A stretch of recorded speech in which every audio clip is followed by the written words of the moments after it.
Hi friends, இன்றைக்கி self respect அப்படின்ற வார்த்தைக்கு தமிழ் என்ன சொல்லுவாங்கன்னு பார்க்கலாம். Self respect.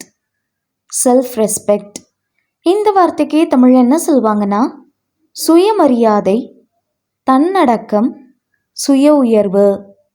இன்னும் நல்லா புரிஞ்சுக்கிறதுக்காக 2 எக்ஸாம்பிள்ஸ் சொல்கிறேன். First example, self respect is essential for personal dignity. சுயமதிப்பு தனிப்பட்ட கண்ணியத்திற்கு அவசியமானது.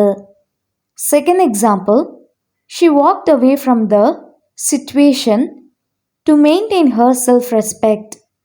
தனது சுயமதிப்பை பேணுவதற்காக அவள் அந்த நிலைமையிலிருந்து நடந்து சென்றாள். இன்னொரு வீடியோவில் வேறு ஒரு ஆங்கில வார்த்தைக்கு தமிழ் என்ன சொல்லுவாங்கன்னு பார்க்கலாம். அது வரைக்கும் பாய்.